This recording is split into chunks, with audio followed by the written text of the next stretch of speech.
Nya Bagung.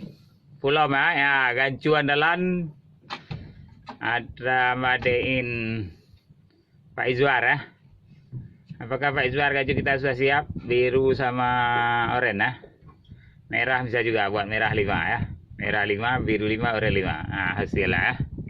Hasil yang memuaskan. Sekian dan terima kasih. Wassalam. Kata kami strike kembali. Dah naik kan.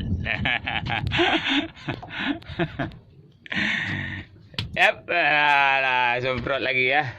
Kita sekarang udah capek, istirahat dulu sebentar. Biarlah kata kami yang beraksi. Karena tinggal yang kecil-kecil ya.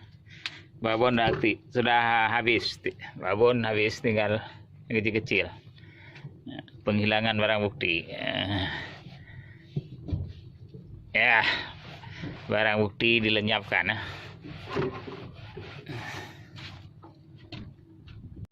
Ya, kami strike kembali. Pulak balik strike ya. Tinggal yang kecil-kecil. Babon nggak ada lagi. Ya, dekati kamera. Nampak babon. Ya, lempar kembali tambahan. Kami biar kita masukkan dalam loh, nyemprot ya. Tembakan serangan balik ya. Aduh, serangan balik.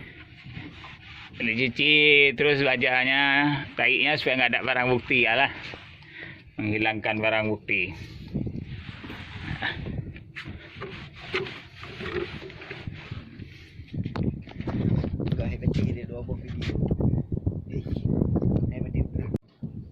Wah, strike. Aku tadi strike yang ke 112. Ya, alah kagak kenal lo, pada jerigen. Dah pembantaian ya, pembantaian juri. Ya, siapa yang berminat langsung daftar. Mana Pak Azwar sama Pak Agung, Bang Taufik, strike yang 113. Bang Taufik dalam jerigen. Ya. Daftar terus Bang Taufik, daftar terus. Mana lagi ya? Kalau Bang Taufik gak pergi cubi apa podro ah. Bang Agung, ini barang bukti. Yang bolak-balik minta videonya mana? Video ah.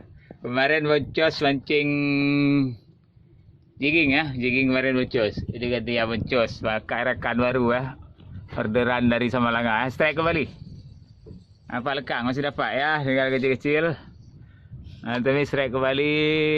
Pawang sekarang menjadi kameramen ya. Mana? Pak Agung. Belakang merapat. Bang Taufik, Izwar pakai gancunya udah ready. Gancu kita sudah tumpul ya.